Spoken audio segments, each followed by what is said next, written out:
Well, to unpack some of the issues highlighted at the United Nations today, we joined in studio by political analyst Dr. Sithembile Mbete.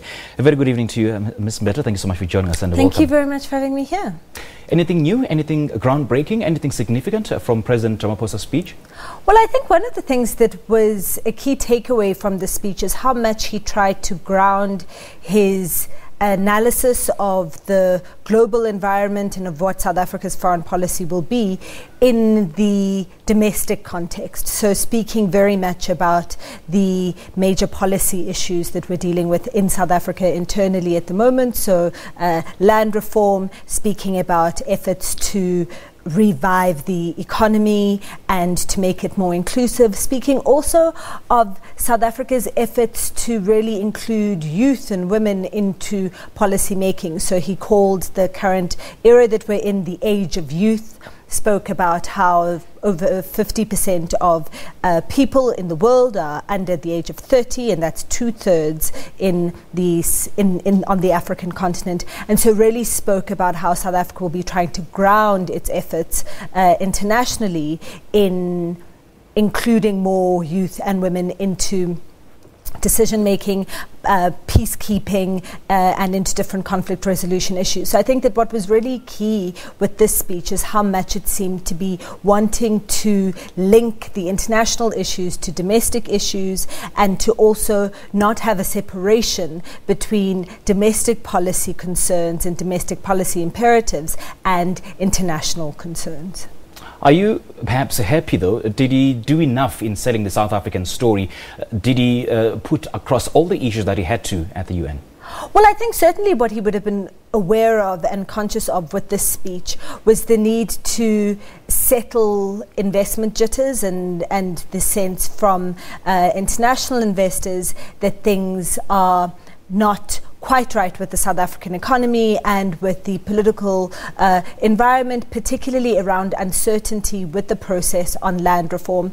And look, the democratic process that is taking place in Parliament around reviewing Section 25 of the Constitution is inherently uncertain at this stage because the parliamentary process hasn't been resolved, right? It's an ongoing process. So I think that he wanted to set out to international investors and to any other observers, and certainly in an environment like the UN General Assembly, he's speaking to heads of state from all over the world, from all 193 member states of the UN.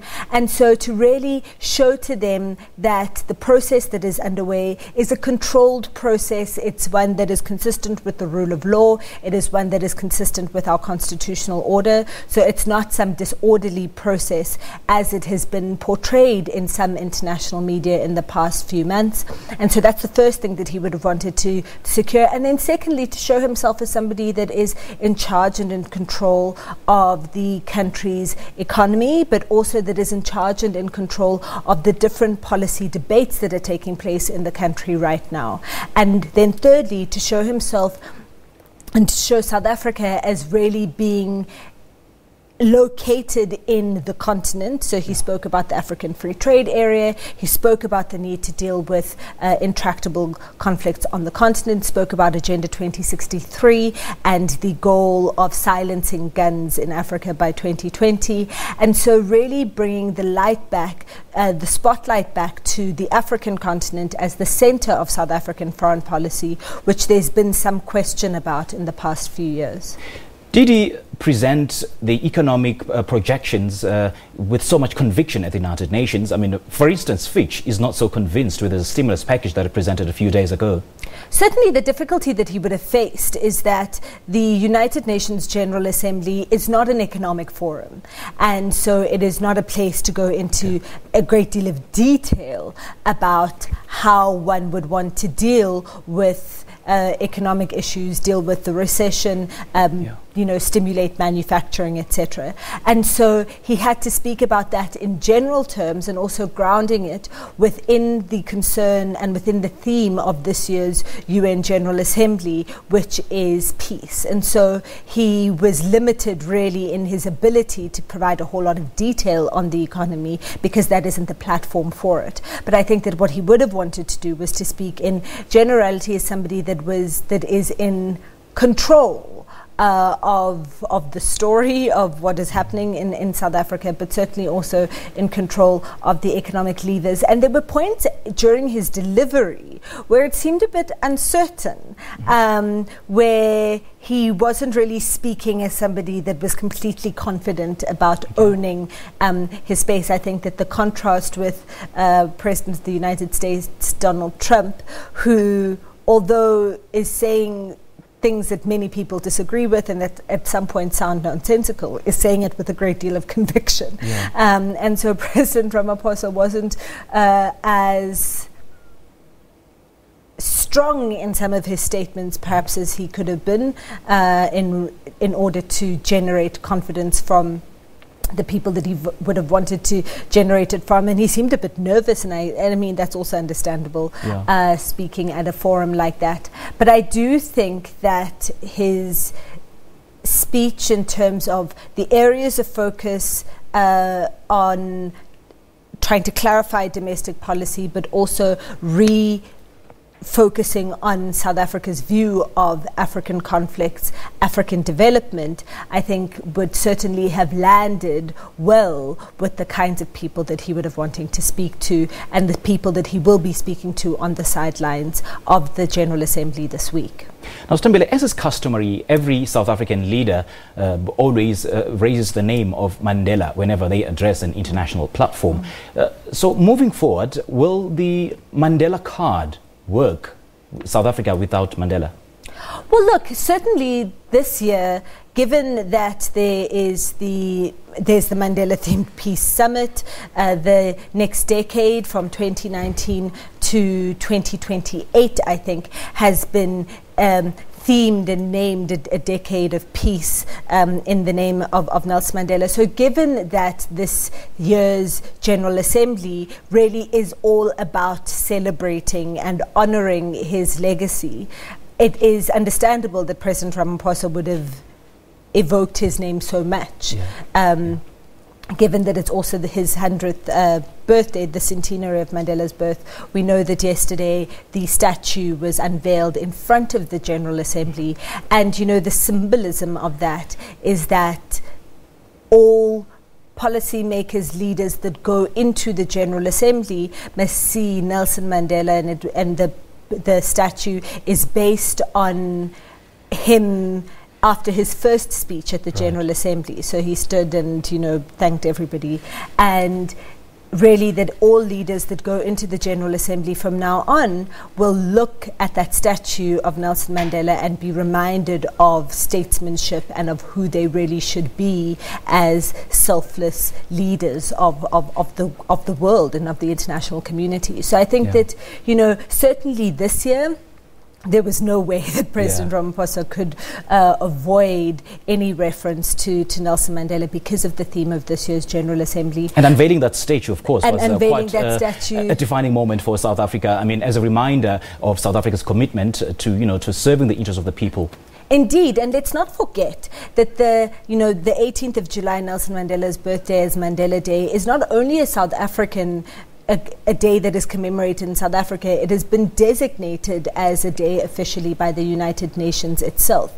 And so Nelson Mandela has come to have a significance and a symbolism that transcends South Africa, that transcends South African history. And he really is a symbol of struggle, but of successful struggle against oppression globally. And his story was evoked within the UN so much from the time that he was arrested until the time that he was released, and so many people worked through the UN to fight for his release from prison, and he really became the symbol of the anti-apartheid struggle through a lot of the activism that happened within the UN. So I think that we can always anticipate that in terms of South Africa's foreign policy and engagement with the United Nations, Mandela will always be there as a symbol really of South Africa and of South Africa's struggle. The big challenge for the government now, and I think that this is something that President Ramaphosa kept trying to allude to, is how do you carry forward the gains made in 1994 with the coming of democratization, how do you carry that forward significantly for the generation that is living now, and how do you carry that forward meaningfully beyond just political freedom, but also to include socioeconomic rights, socioeconomic development, and real change in the people's quality of life. And I think that is the challenge that South Africa is dealing with now, and South Africa is not alone in dealing with this problem globally. And so the big challenge is to move just from the rhetoric of Mandela and reconciliation, but actually making that mean something for people's everyday lived reality. Yes, and I think that is going to be, I imagine, what South Africa takes into its 2-year term in the UN Security Council next year in 2019 and 2020, is how do you go just from wanting to put peace into places, but actually having development and meaningful development for the people that live all over the world.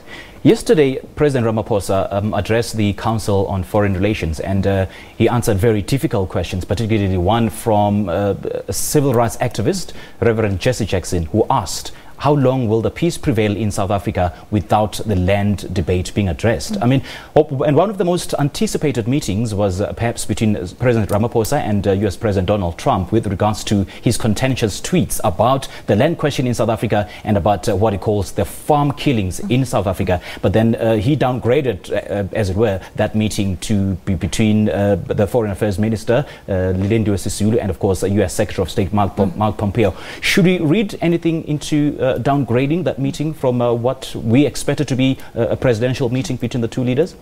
Well, certainly I think that there are clearly tensions between South Africa and the United States, linked to President Donald Trump's statements and his tweeting about the land issue, and also the treatment of white people and claims of a white genocide in South Africa. And so I think that what it clearly does indicate is that the relations between the two countries are not particularly warm at the moment, and that there is no real sense of priority within the United States government to meet with South Africa at the level of an official state visit. We know that there are other leaders who have met directly with Donald Trump, including the leaders of Nigeria. Yes. And including the leader of Nigeria. And so there is concern about how the United States is prioritizing South Africa as a partner on the continent, and also as a leader on the continent that needs to be engaged and that needs to be kept on side. That being said, I do think that, President Donald Trump's tweets, which were in response to a program that was shown on a US network, don't have much traction within the State Department within the United States. I think that the statements that we've heard from the South African embassy, the US embassy in South Africa, but from other people within the State Department, is that they seem to understand the long-term purpose of the land reform discussion and are not going to be swayed, or are going to try not to be swayed by the fluctuations in the mood of their president. So I think that perhaps one of the things that is heartening to take from the meeting that's going to take place between our Minister of International Relations and the US Secretary of State is that in terms of government-to-government relations, there isn't really much of a clash. There may be some tension in terms of the personalities that are currently at the helm of both countries, but in terms of government-to-government relations, I think that we can anticipate that the meeting that takes place will reaffirm relations between South Africa and the United States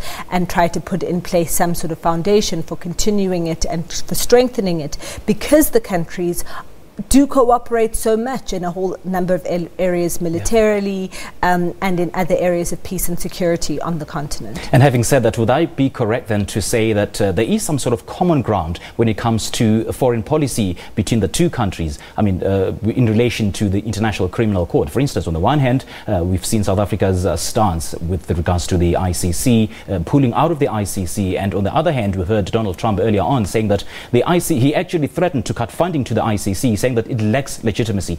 Certainly, let's not forget that the United States is not a signatory to the Rome Statute, and neither it's not a member of the ICC in the same way that South Africa is. And so when the United States threatens, yes, they also threaten to stop cooperating with the ICC, threaten to cut funding, but this isn't a major change in the US's stance on the ICC.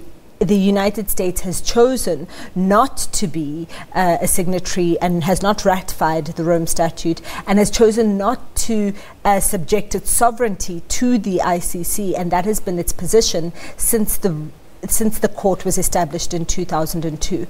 And that is somewhat different from South Africa, which was hugely supportive of the formation of the court, was one of the first countries to ratify the Rome Statute and actually domesticate it within our domestic law.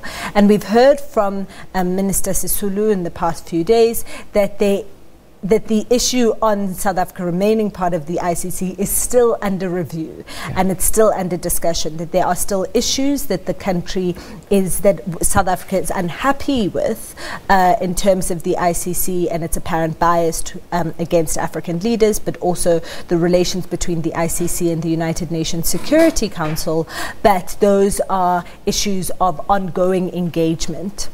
Okay. And so I think that the positions of South Africa and the United States on that issue are slightly different.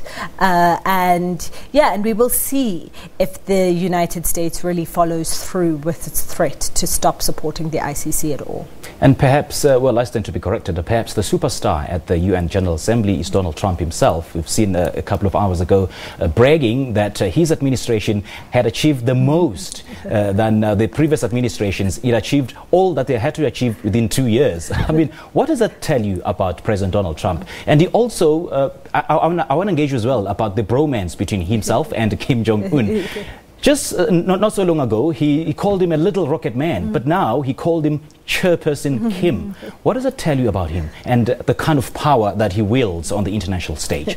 Well, look, I think that it is significant that when Donald Trump made that statement about having been the most successful U.S. administration, it caused giggles. People started laughing. It was actually taken aback by that reaction. And he was taken aback that people were laughing at him instead of taking him so seriously.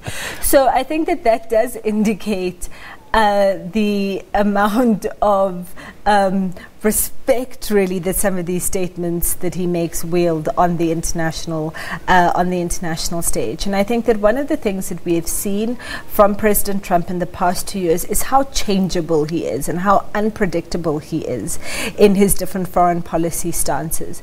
He's not a particularly learned man. He's not somebody who knows a great deal about the United States' tradition of foreign policy.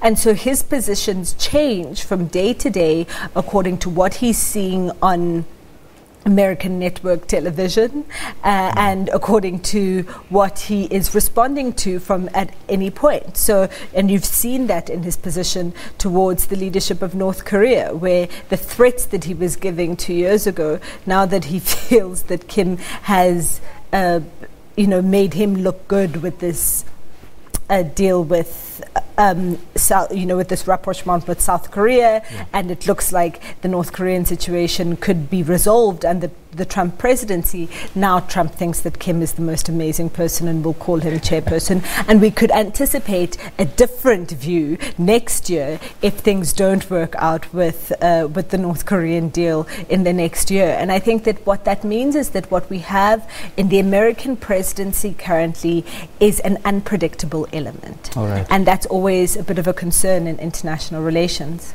Sithembile, it's always a pleasure having you on SABC. We really appreciate your time. Thank you very much.